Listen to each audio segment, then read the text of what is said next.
So I'm just gonna get us started because we don't have too much time.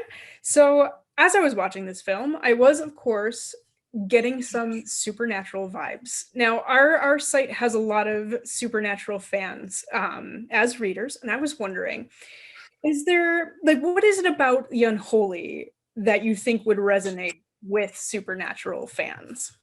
Well, I mean, demonic possession, right? So that's right up the old supernatural fans' wheelhouse. And John Winchester. There's the John Winchester factor, I guess. This character, more than anyone, I think, kind of reminded me of John Winchester, just in how he dressed and his kind of smart-assy behavior was a little bit John Winchester-y now that I'm thinking about it. But yeah, I think that's kind of where it ends, right? I mean, he doesn't, Gerry Fenn doesn't fight demons for a living, and they didn't get it. They didn't get his wife. I think Gerry Fenn's worst enemy is Gerry Fenn, whereas Supernatural John Winchester, his worst enemy was, Ezekiel or whoever the heck it was.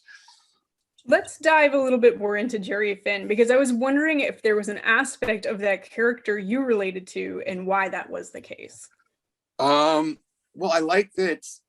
I like that he had that when we meet him, he's kind of this fucked up asshole. To not mince words, and then through the course of this film, through his relationship, especially with Cricket's character,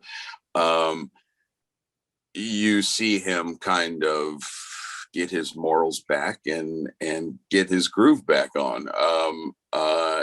And you find out that he's a decent human being. And I've always been attracted to roles, I think, that have a little bit of an arc that you can kind of play, that either they start out good and end up bad or vice versa. But I think it's very important in the course of an hour and a half film that we can follow a character that has somewhere to go.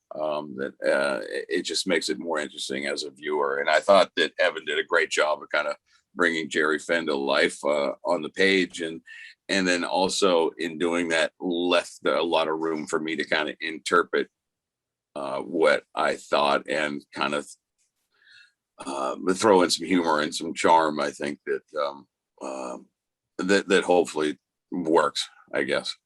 Ha. I think so. At any rate, was there something about your experience with this film, whether it was filming, how it turned out, that shocked or surprised you throughout the process? Well, I mean, I think the biggest thing is that we had to get through the COVID of it all. And I mean, we were shooting this. We were in the middle of shooting when it hit, and we were literally the last movie, I think, to stop filming in all of the United States. And frankly, people were scared. Me being one of them. We didn't know what was going on, and then I know when we finally did kind of pull up the stakes and say we're going to stop, we kept everything right there, like we were going to be back. I mean, the word was, we'll see you in 3 or 4 weeks, and we'll pick up where we ended. And of course, it ended up being 8 months later or whatever it was.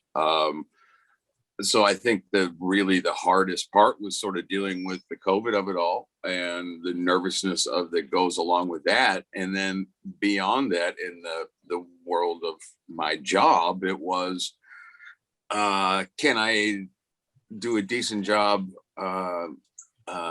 acting if I'm just stressed out about COVID, and can I come back 8 months after we were shooting and pick up where we left off? And that was a little bit trickier, I think, than I had anticipated. But we did it, and we did it, and it was a crazy time. I mean, when we went back, now I feel like I've been working under these conditions for a year, and you kind of get used to doing the testing every day and the social distancing. But when we came back and being in like little individual tents and the testing, it was very ET, so we were just very nervous for a long time. And so it was, I'm amazed we were able to finish the movie. Like when we had to finish the film, Carrie wasn't around and Diego was in Spain. He couldn't get back. And so we had to shoot scenes and then, kind of glue them together in the post-production process that I'm amazed it's like seamless in the film. You can't see it at all. But it was crazy. That was the hard part, was just dealing with all the what's going on in the world that everyone is dealing with, by the way, not just Jeff in this movie. So I also wanted to talk about, I have one question left, I think.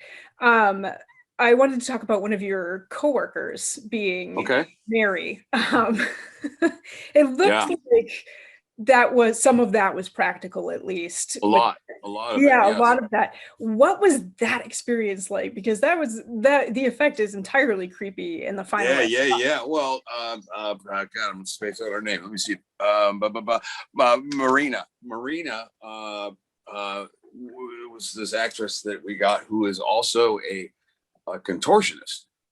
So she could do this weird crap that would blow your mind. Like, she would show up on set, and I'd be like, "Can you do, backwards crawl with your head twisted?" And she could, and it was just like crazy.